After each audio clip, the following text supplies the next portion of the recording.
Hello बच्चों, welcome to our channel electric physics by VK गर।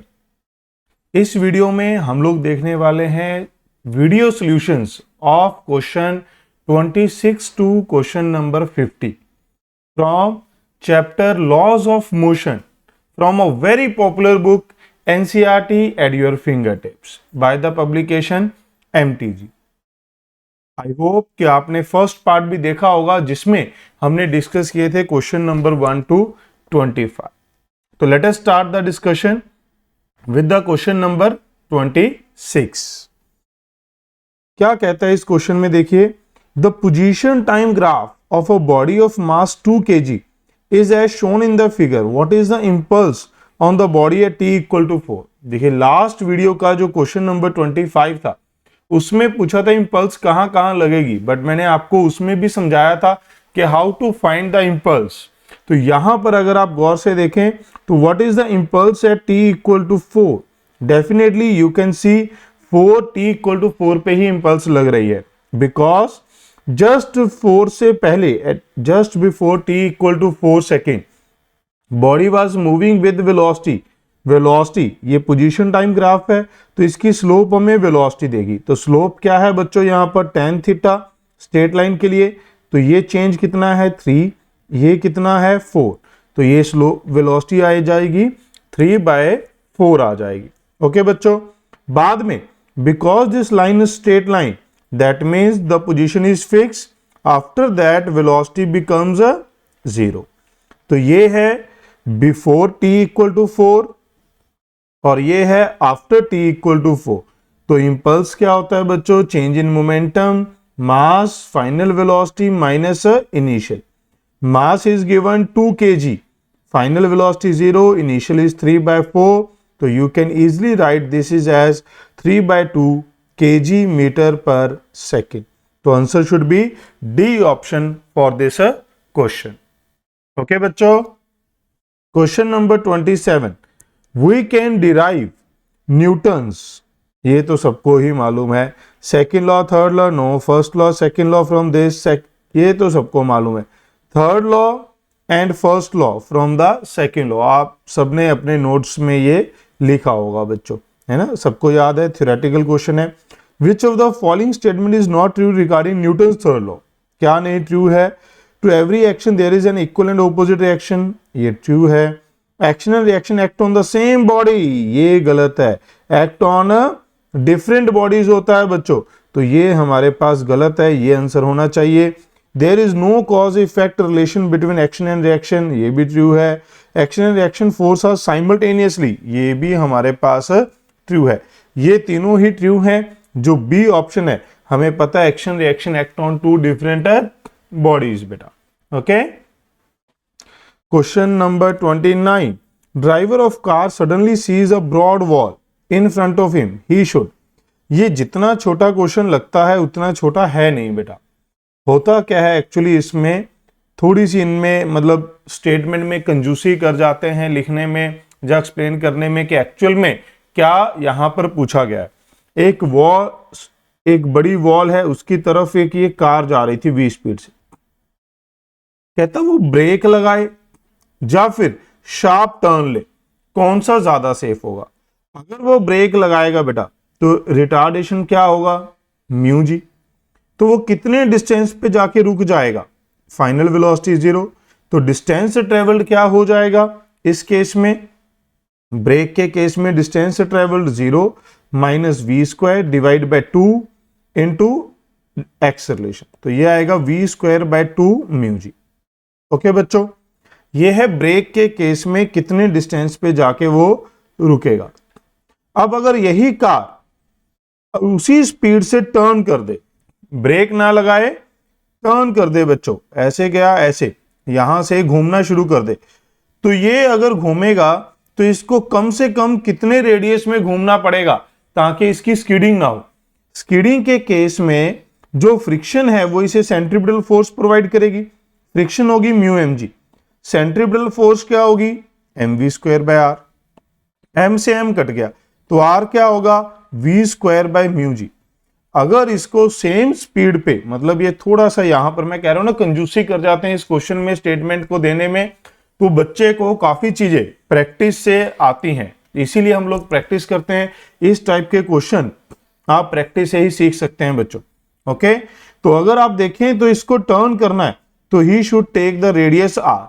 Are की value ज्यादा है किससे? स्टॉपिंग डिस्टेंस से। तो कौन सा ज्यादा बेटर होगा? ब्रेक लगाना, क्योंकि वो जल्दी रेस्ट पे आ जाएगा। और अगर वो सर्कल में घूमेगा तो उसे ज्यादा डिस्टेंस चाहिए to move in a circle with this speed. तो आंसर क्या आता है बच्चों?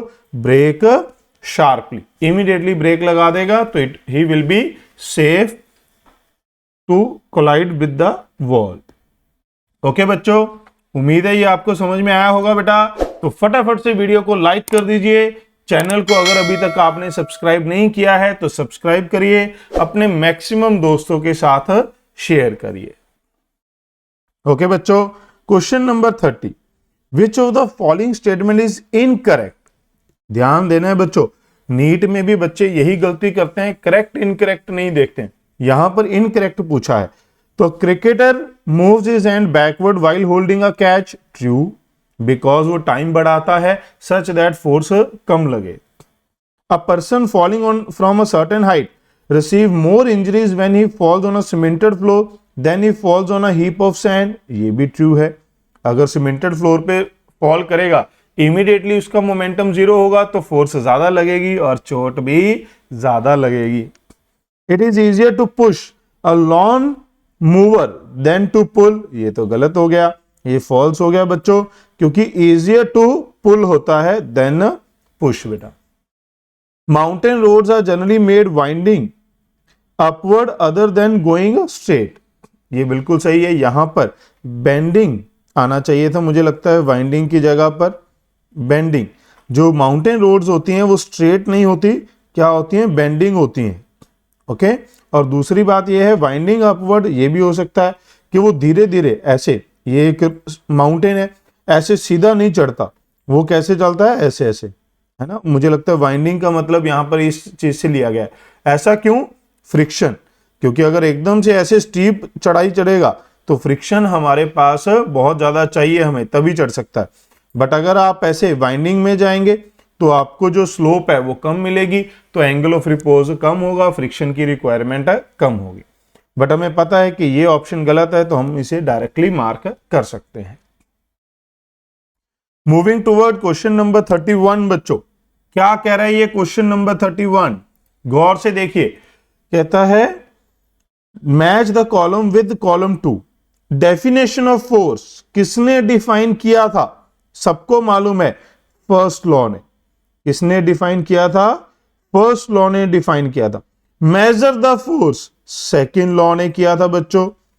Effect of force recoiling of gun, recoiling of gun क्या था? Newton's third law. Effect of force is measured by impulse. Effect of force हम generally यही बताते हैं बेटा, इंपल्स कब हम डिफाइन करते हैं? When a variable force act for a very short period of time and we have to measure the effect of force, क्योंकि फोर्स का इफेक्ट क्या होगा? Change in momentum, and that is called impulse. तो क्या आना चाहिए? S R Q P, S R Q P. तो third option should be the right answer for this question. ये तो मैं अक्सर क्लास में भी लिखवाता हूं। ये Newton's first law define the force, second law measures the force, third law characterise the force, वो कैरेक्टर के बारे में बताता है कि it always act in a pair.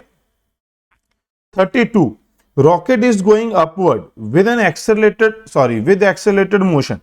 A man sitting in it feels his weight increased 5 times his own weight. इसका मतलब जो उसको apparent weight है वो कितना लगता है बेटा? 5 टाइम्स। अगर यहां increased by 5 टाइम्स होता तो हम यहां 6 लिखते बच्चों। अगर यहां increased by होता तो 6 लिखते। increased 5 टाइम्स, तो यहां पर क्या आना चाहिए कि उसको अपना वेट 5 गुना लग रहा है। Okay, if the mass of the rocket, apparent wait किसके बराबर होता है? ये होता है एम जी प्लस ए। तो यहां पर आप लिख सकते हैं एम जी, तो ये आ जाएगा एम जी प्लस ए। अगर आपसे पूछा जाता तो एक्सेलरेशन कितना हो जाएगा 4g। रॉकेट का अपवर्ड एक्सेलरेशन कितना है 4g बेटा। ओके, अब अगर हम देखें if the mass of the rocket including the man is this, how much force is being applied by the rocket engine. अगर हमारे पास रॉकेट है कुछ इस तरीके का है ना, ये ऊपर की तरफ जा रहा है बेटा, तो रॉकेट इंजन ऊपर की तरफ फोर्स लगाएगा जो थ्रस्ट लिखती है, नीचे की तरफ वेट लगेगा, एक्सेलरेशन ए है, तो ये क्या होगा engine minus weight is equal to M ए।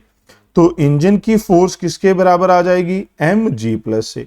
मास कितना है बच्चों 10⁴, जी है, जी की वैल्यू पुट कर देते हैं 10 और ए की वैल्यू 4g 45 आ गया, तो ये बन जाएगा 5 × 10⁵ न्यूटन।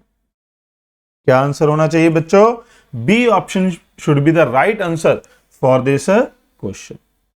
ओके, आई होप कि आपको बेटा क्वेश्चंस के सॉल्यूशन समझ में आ रहे हैं, बट स्टिल अगर आपको फिर भी कोई डाउट पेंडिंग रह जाता है, किसी क्वेश्चन में आपके मन में कोई और डाउट आता है जो मैंने यहां पर नहीं बताया, तो आप हमारे टेलीग्राम चैनल पे ज्वाइन कर सकते हैं जिसका लिंक डिस्क्रिप्शन में है और वहां पर आप अपना डाउट पूछ सकते हैं।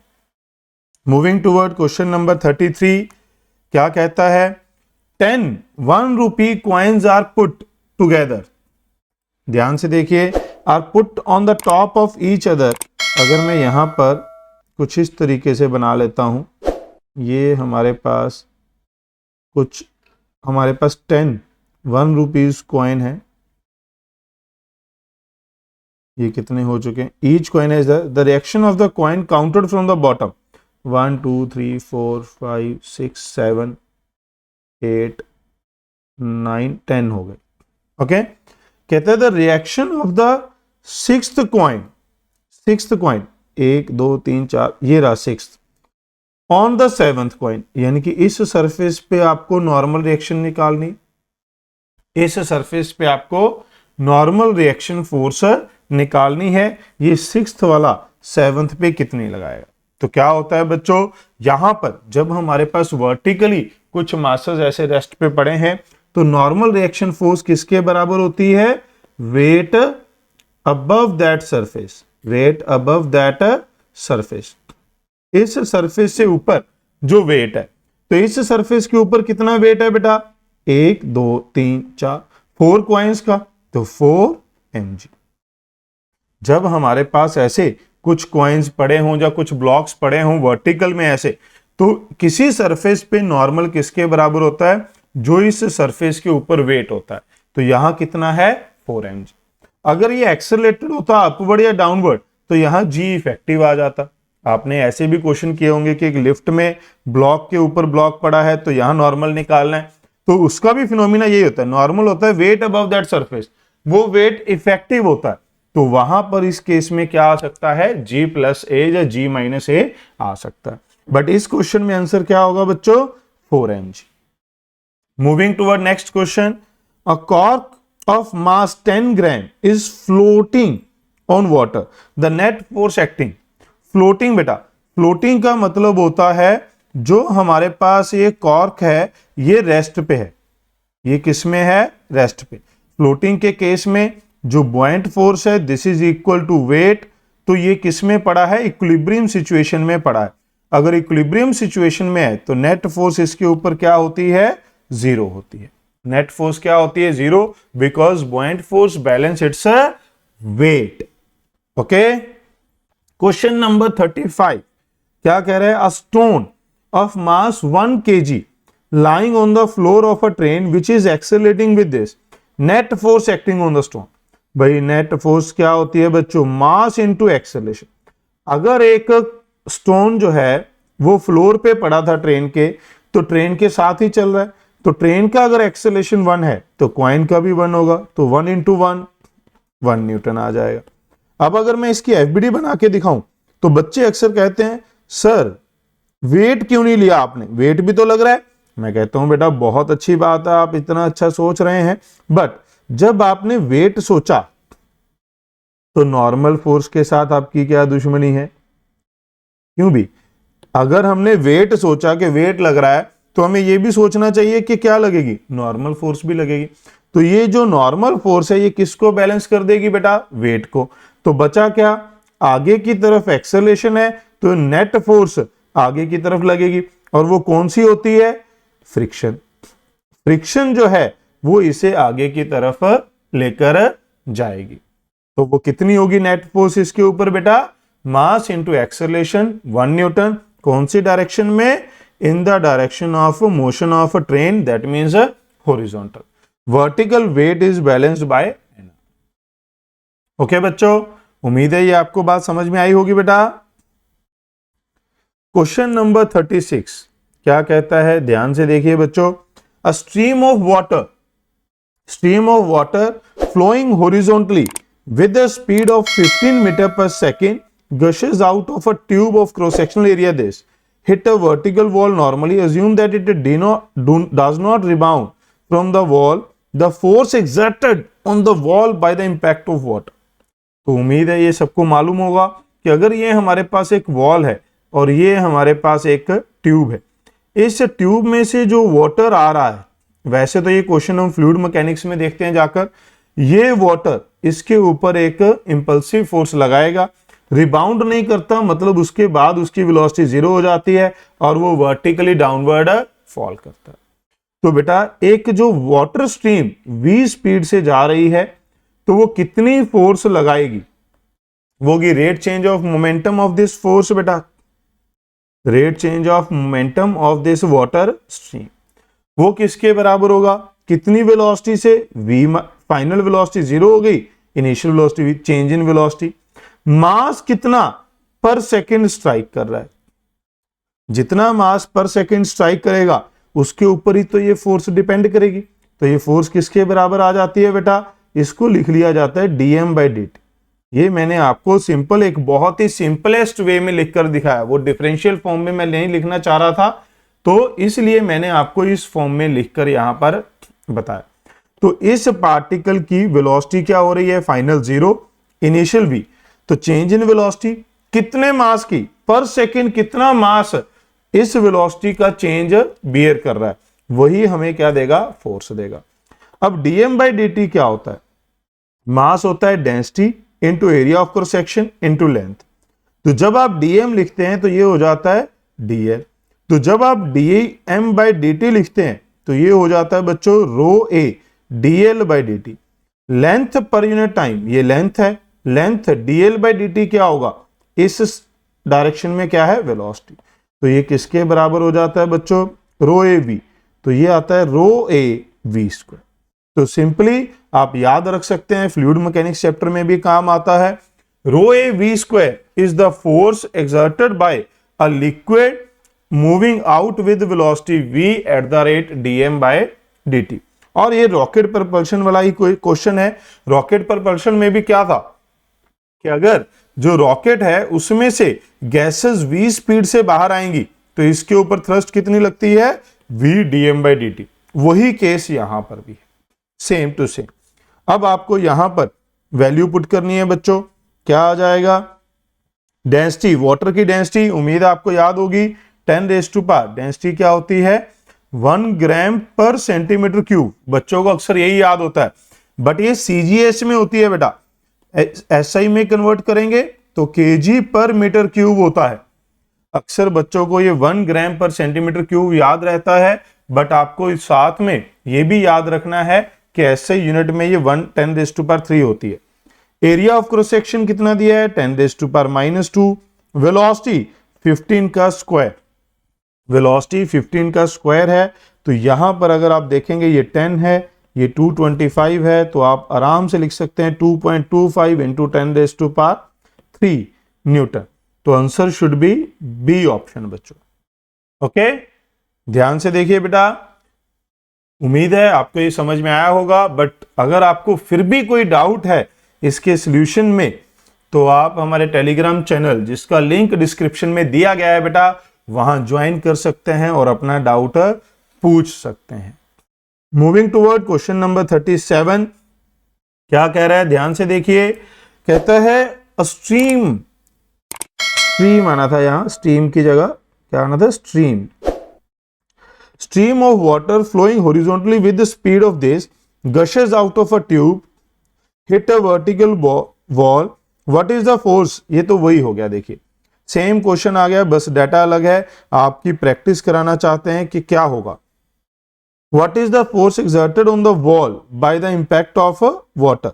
तो वो होगी रो ए वी स्क्वायर। अगर आप ध्यान से देखें 10⁻³ एरिया है 10⁻³ इंटू 25 का स्क्वायर, दिस इज 625। ओके, तो ये आ जाए। बट अगर आप देखें तो यहां दो ऑप्शन नेगेटिव में भी हैं, दो ऑप्शन नेगेटिव में भी है। ये नेगेटिव साइन क्या इंडिकेट करता है? ध्यान से देखिए बच्चों, इस केस में जब ये वाटर इसके ऊपर फॉल करेगा, स्ट्राइक करेगा, तो दीवार के ऊपर फोर्स किधर लगाएगा? इधर। ये क्या है? By water on wall. तो वो V की डायरेक्शन में हो गया, इसलिए पॉजिटिव हो गया। अगर यही वॉल वाटर के ऊपर कितनी लगाएगी? यही वॉल वाटर के ऊपर कितनी लगाएगी? On water bye wall. तो वो हमारे पास क्या हो जाता? नेगेटिव। तो अगर इस क्वेश्चन में 37 में ये पूछा जाता what is the force exerted by the wall on the water, तो वो आता -625। यहां पर देखिए मैंने यहां पर सीधा मैग्नीट्यूड निकालने के लिए V-0 कर दिया, अदरवाइज ये क्या आना था? फाइनल वेलोसिटी 0 - V आना था बच्चों। बट मुझे क्या निकालनी थी? यहां मैग्नीट्यूड, तो मैंने उस माइनस साइन को छोड़ दिया। ये फोर्स किसके ऊपर थी?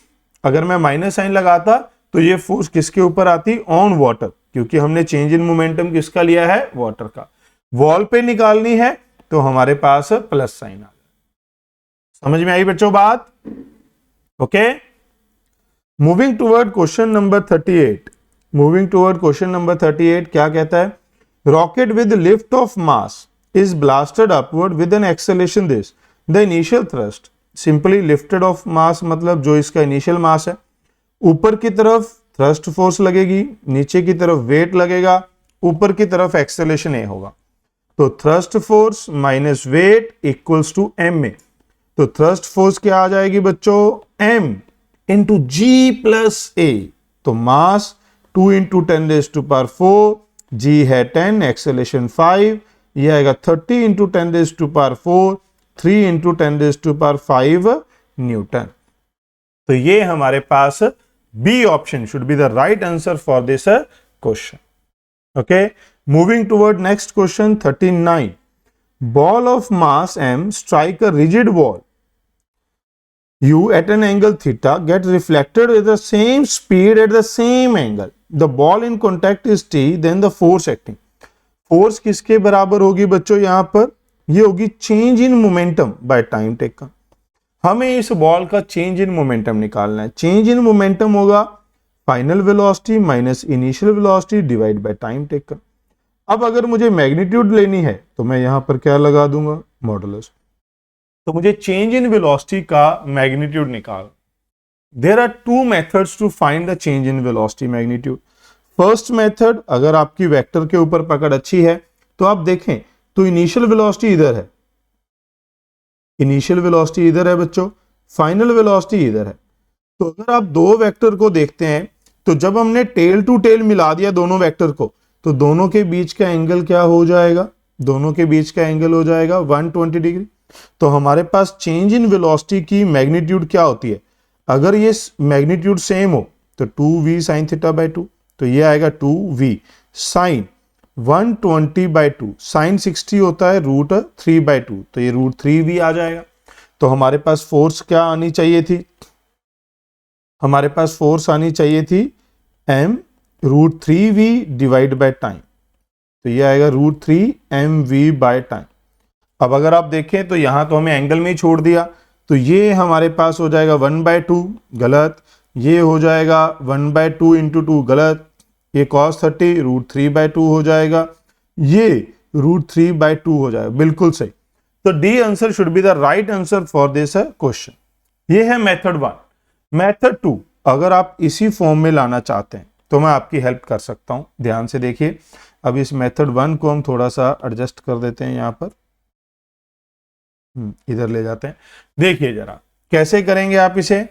ओके, मेथड 2 देखिए, बट मैं अभी तक आपको रिमाइंड करा दूं बेटा, अगर आपने अभी तक वीडियो को लाइक नहीं किया है तो लाइक जरूर करें बेटा, और अगर चैनल को ही नहीं सब्सक्राइब किया है तो चैनल फटाफट से सब्सक्राइब करिए और हमारी सपोर्ट करिए बच्चों। अपने दोस्तों के साथ मैक्सिमम इसे शेयर करिए।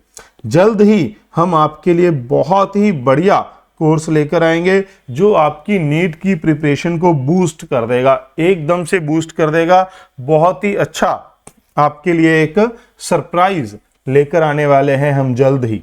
ओके, तो यहां पर अगर आप ध्यान दें तो कैसे करते हैं इसको, इस वेलोसिटी को लिखेंगे बेटा।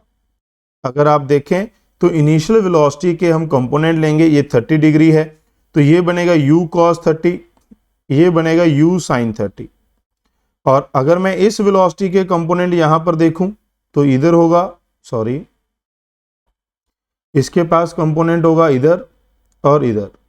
ओके, और ये एंगल हमारे पास 30 डिग्री था तो ये u cos 30 और ये u sin 30 होगा। अब अगर आप मेरी हेल्प करें यहां पर तो क्या होगा, इनिशियल वेलोसिटी को आप क्या लिख सकते हैं बच्चों, u cos 30 i cap minus u sin 30 j cap. Final velocity को क्या लिख सकते हैं, minus u cos 30 i cap minus u sin 30 j cap लिख सकते हैं। अब देखिए ये माइनस आई है, ये प्लस आई है, ये माइनस जे है, ये भी माइनस जे है। अब अगर आप माइनस कर दें इन दोनों को तो क्या होगा, ये दोनों आपस में कट जाएंगे और ये दोनों ऐड हो जाएंगे तो क्या बचेगा, 2u cos 30 i कैप। तो मैग्नीट्यूड क्या बची, मैग्नीट्यूड क्या बची, 2u cos 30।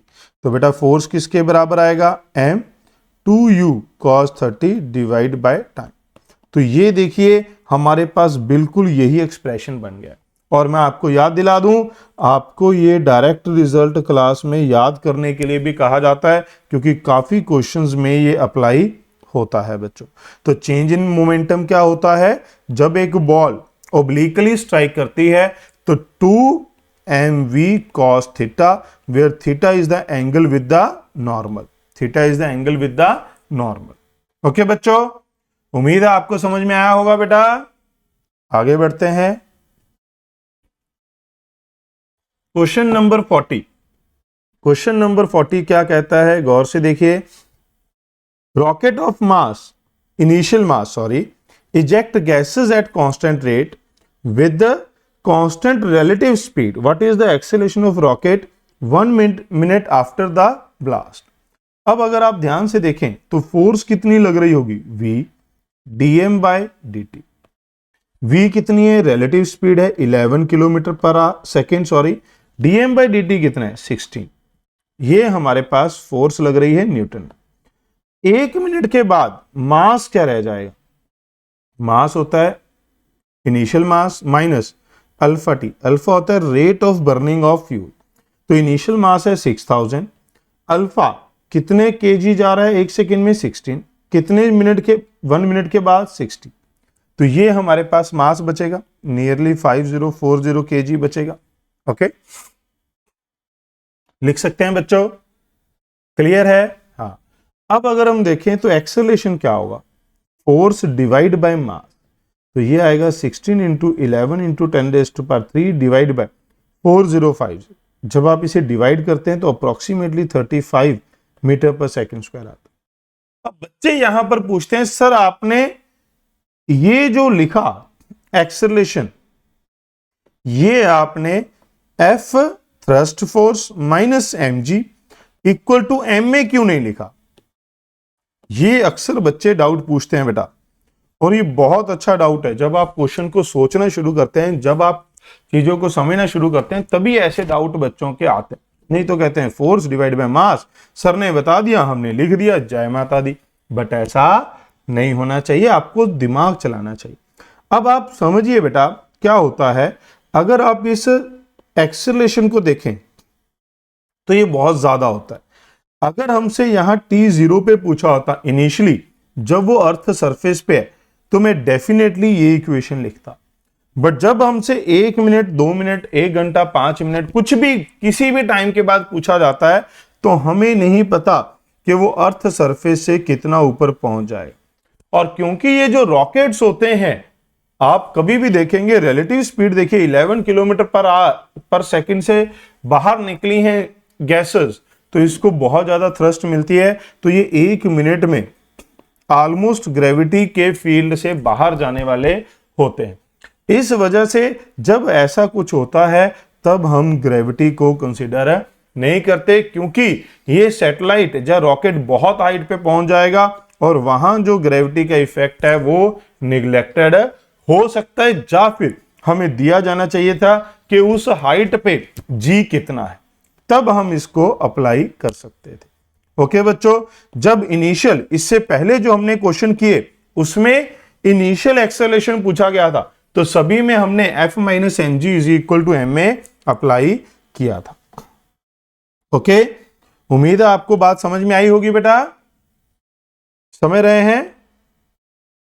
चलिए, अगर फिर भी आपके मन में कोई डाउट हो तो आप हमारे टेलीग्राम चैनल पे ज्वाइन कर सकते हैं बेटा, जिसका लिंक डिस्क्रिप्शन में दिया गया है। मैं पहले भी बता चुका हूं और काफी सारे बच्चे आप में से ऑलरेडी हमारे टेलीग्राम चैनल पे ज्वाइंड, और आप वहां पर अगर ज्वाइन करते हैं तो आपको सरप्राइज जो मैंने आपको कहा कि जल्द ही हम आपके लिए लेकर आएंगे, उसके बारे में भी जल्द ही पता चल जाएगा।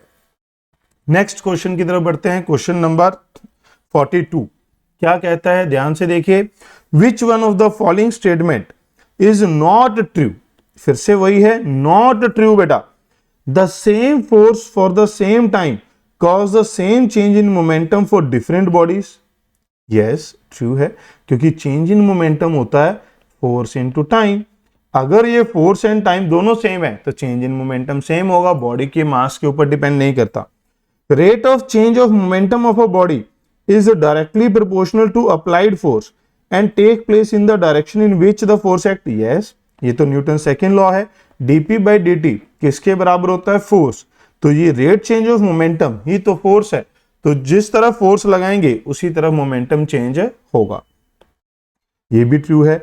Great opposing force is needed to stop a heavy body than a light body in the same time if they are moving with the same speed. Yes, दोनों की स्पीड सेम है तो mv माइनस 0, टाइम भी same है, तो force किस पे ज्यादा होगी?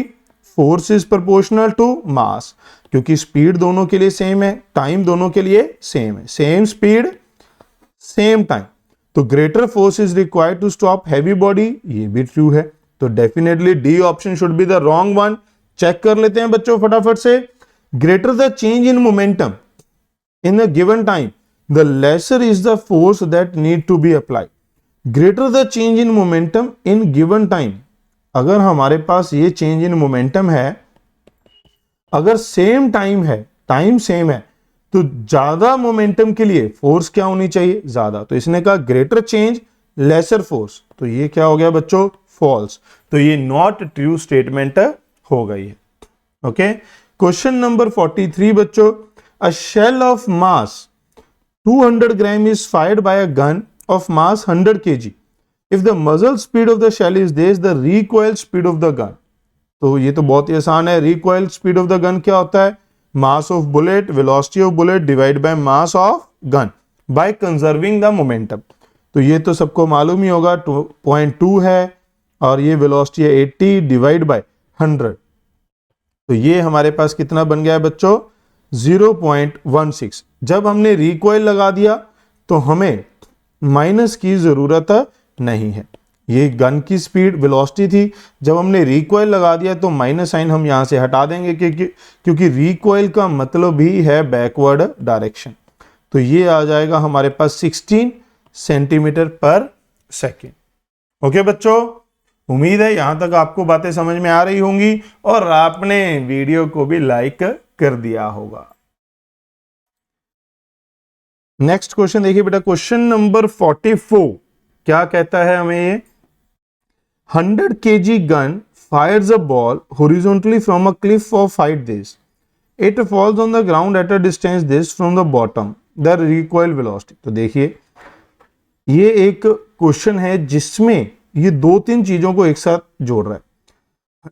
एक तो है प्रोजेक्टाइल मोशन, कि हमने एक हाइट 500 मीटर से एक बॉल को प्रोजेक्ट किया, ये कितनी दूर जाके गिरी है? 400 मीटर। तो ये इसकी रेंज हो गई, ये इसकी हाइट हो गई। तो उम्मीद है हॉरिजॉन्टल जो प्रोजेक्टाइल था उसका फॉर्मूला आपको याद होगा, आर यू रूट 2h/g। ये है 400, ये है u, ये है 2 इंटू 500 डिवाइड बाय 10। तो ये क्या बच गया 400 u, और ये बच गया बेटा 10 क्योंकि ऊपर 100 का रूट। तो u कितना आ जाएगा 40 मीटर पर सेकेंड आ जाएगा। अगर हमारे पास ये u 40 मीटर पर सेकेंड आ गया, अब 1 किलो का इसने फायर की थी बॉल, जो गन है उसका मास कितना था 100 kg। तो रिकॉइल स्पीड क्या होती है, गन की रिकॉइल स्पीड होती है मास ऑफ जो बॉल फायर की है, velocity of ball divide by mass of gun. तो रिकॉइल के लिए माइनस लगाने की जरूरत नहीं है, mass of ball 1, speed 40, mass of gun 100। तो कितनी रिकॉइल स्पीड आएगी 0.4 मीटर पर सेकेंड। तो रिकॉइल स्पीड क्या आ गई है बच्चों 0.4 मीटर पर सेकेंड आ गई। क्वेश्चन नंबर 45 देखिए, ये फिर से वही क्वेश्चन आया है जो कुछ क्वेश्चन पहले था। कौन सा क्वेश्चन था इससे पहले, अगर आपको याद हो तो ये क्वेश्चन नंबर 39 था हमारे पास। सेम क्वेश्चन वही फिर से आया है, उसमें फोर्स थी, इसमें चेंज इन मोमेंटम यानी कि इंपल्स निकाला है। तो अगर आप 39 नंबर क्वेश्चन की वीडियो नहीं देखी है आपने तो उसको फिर से देखें, और आपको याद होगा कि हमने उसमें लिखा था change in momentum is simply 2mv cos of angle with the vertical, और वर्टिकल के साथ एंगल कितना है 60। तो यहां क्या आएगा बच्चों 60 डिग्री। cos 60 1/2 ये होता है mv, ये क्या होता है बच्चों mv। Okay, question number 46, a body subjected to 3 concurrent forces is found to be in equilibrium, the resultant of 2 forces। ध्यान से देखिए बेटा, 3 concurrent forces मतलब इन तीनों का रिजल्टेंट 0 हो जाएगा क्योंकि the body is in equilibrium. तो जो एक थर्ड फोर्स है वो इन दोनों का जो वेक्टर सम होगा उसके इक्वल एंड ऑपोजिट होगी। तो कहते हैं रिजल्टेंट ऑफ एनी 2 फोर्सेस, हम इसको इस तरीके से लिख सकते हैं, resultant of 2 forces is equal and opposite to third force. Is equal to third force in magnitude, yes. Opposite to third force, yes. Is collinear, क्योंकि इक्वल एंड ऑपोजिट है तो सेम लाइन में होने चाहिए। तो ये तीनों ही पॉइंट इसके लिए ट्रू होने चाहिए। ओके बच्चों, question number 47, 3 concurrent coplanar forces 1 2 3 acting along different directions on a body can keep the body in equilibrium if 2 and 3 act at no बेटा, अगर 2 और 3 राइट एंगल पे होंगे तो रिजल्टेंट कितना आएगा √13, और ये 1 न्यूटन कभी भी इसको बैलेंस नहीं कर सकता, तो ये इक्विलिब्रियम में नहीं कर सकता। Can keep a body in equilibrium if 1 and 2 Newton act at right angle 1 2, तो रिजल्टेंट क्या आएगा √5, और इधर क्या लग रहा है 3 न्यूटन, तो हमारे पास ये भी कभी इक्विलिब्रियम में नहीं रख पाएगा। Cannot keep the body in equilibrium, yes, क्योंकि ये तीनों तभी बॉडी को इक्विलिब्रियम में रख सकते थे जब 2 Newton 1 Newton and 3 Newton act along the same line, but 1 Newton 2 Newton in same direction, 3 Newton in opposite direction। इसी केस में सिर्फ इक्विलिब्रियम आ सकता था और किसी केस में नहीं आ सकता, और इसने कहा है act along 3 different direction, different direction में एक्ट कर रहे हैं, मतलब ये कभी भी इक्विलिब्रियम नहीं बना सकते, जब कभी भी इक्विलिब्रियम अटेन नहीं कर सकते। तो इसका आंसर क्या आना था बच्चों, C option should be the right answer for this question. Question number 48 कहते हैं there are 4 forces acting at a point P produces by the strings as shown which is at rest, rest पे है, इसका मतलब component of force along horizontal and vertical are equal to 0। Okay, तो ध्यान से देखिए क्या होगा यहां पर, इस फोर्स का कंपोनेंट बच्चों 2 न्यूटन का इधर कंपोनेंट क्या हो जाएगा 2 sin 45, 2 sin 45 हो जाएगा, तो इधर 1 का हो जाएगा 1 sin 45, इधर 1 का हो जाएगा cos 45, 2 का हो जाएगा 2 cos 45। अब अगर आप देखें रेस्ट पे है तो up downward force is equal to upward 2 cos 45, 1 cos 45, तो ये आ गया 3/√2। Rightward force 1 cos sin 45 is equal to leftward force, तो ये हमारे पास किसके बराबर आएगा 2/√2 माइनस 1/√2, तो ये आएगा बच्चों 1/√2। तो F1 आ रहा है 1/√2 और F2 आ रहा है 3/√2, तो answer A he, option A ही इसका करेक्ट आंसर होना चाहिए था बच्चों। Okay, moving toward question number 49। A body of mass 10 kg is acted upon by two perpendicular forces, the resultant acceleration of the body। यहां पर एक वर्ड मिसिंग है बेटा, acted upon by two horizontal, एक वर्ड मिसिंग है इस question में, horizontal word. ये क्वेश्चन काफी पॉपुलर है, काफी सारी बुक्स में देखने को मिलता है, एक वर्ड यहां मिसिंग है horizontal। ये क्या होगा कि ये हमारे पास फ्लोर है, ये क्या है बच्चों फ्लोर है। अगर आप टॉप से देखते हैं, टॉप से आप कहां से देख रहे हैं टॉप से, तो एक फोर्स इधर लग रही होगी 6 न्यूटन, एक फोर्स इधर लग रही होगी 8 न्यूटन। ऐसा कर लेते हैं, ये 8 और ये 6, और ये इस फ्लोर के अकॉर्डिंग के अलोंग मूव कर रहा होगा। फ्रिक्शन इधर लग जाएगी पीछे की तरफ, नॉर्मल अंदर की तरफ, वेट अंदर की तरफ लग रहा होगा और नॉर्मल बाहर की तरफ। बेटा समझ रहे हैं, तो यहां क्या मिसिंग है हॉरिजॉन्टल, तो नेट फोर्स कितनी हो जाएगी 10 न्यूटन, ये रिजल्टेंट आएगा बच्चों। और कहता है रिजल्टेंट 10 न्यूटन है, फ्रिक्शनलेस सरफेस है क्या, ये भी नहीं दिया हमें कि acted upon horizontal forces resultant acceleration, हमें ये कुछ नहीं दिया कि फ्रिक्शनलेस है या क्या है, तो हमें फ्रिक्शन 0 माननी पड़ेगी। तो एक्सेलेरेशन क्या आएगा, force divide by mass, 10 by mass कितना है बच्चों 10 kg, तो ये आएगा 1 मीटर पर सेकंड स्क्वायर। तो काफी सारी इंफॉर्मेशन इस क्वेश्चन में मिसिंग है कि ये हॉरिजॉन्टल सरफेस पे पड़ा था नहीं पड़ा था, हवा में है, हवा में है तो ये फोर्सेस जो है वेट के किधर लगेंगी, क्योंकि फिर वेट भी तो लगेगा अगर हवा में होगा। तो काफी सारा डाटा इस क्वेश्चन में मिसिंग है, बट ये स्टैंडर्ड क्वेश्चन है तो मैं आपको बता रहा हूं। होता है कि एक स्मूथ फ्लोर पे पड़ा होगा, 2 हॉरिजॉन्टल फोर्सेस लगेंगी, तो रिजल्टेंट 10 न्यूटन, तो एक्सेलेरेशन 1 मीटर पर सेकंड स्क्वायर आएगा। डायरेक्शन, ये एंगल क्या होगा, tan अल्फा होगा 6/8, क्योंकि ये रिजल्टेंट है तो ये 6 न्यूटन इधर डिस्प्लेस किया जा सकता है बच्चों। तो 6/8 3/4, तो अल्फा हो जाएगा tan inverse 3/4 with 8 Newton. 8 Newton के साथ 3/4 एंगल पे होगा 1 मीटर पर सेकंड स्क्वायर एक्सेलेरेशन के साथ। ओके बच्चों, तो अगर अभी तक आपने वीडियो को लाइक नहीं किया है तो फटाफट से वीडियो को लाइक कर दीजिए बेटा, चैनल को सब्सक्राइब करिए और अपने मैक्सिमम दोस्तों के साथ शेयर करिए बेटा। गौर से देखिए, अगर आपको फिर भी कोई डाउट बचता है तो आप हमारे टेलीग्राम चैनल जिसका लिंक डिस्क्रिप्शन में दिया है उसे ज्वाइन करके अपना डाउट पूछ सकते हैं। Moving toward last question of this video, question number 50 क्या कह रहा है, a body is moving under the action of 2 forces if velocity will become uniform under the third force given by. Velocity becomes uniform, acceleration 0 means इन तीनों forces का vector sum क्या होगा, इन तीनों फोर्सेस का वेक्टर सम क्या होगा 0। तो F3 किसके बराबर आएगा, माइनस F1 प्लस F2।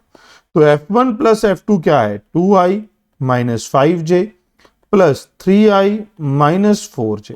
तो ये हमारे पास क्या बचेगा बच्चों, 5i माइनस 9j, माइनस से मल्टीप्लाई कर दीजिए, माइनस 5i प्लस 9j।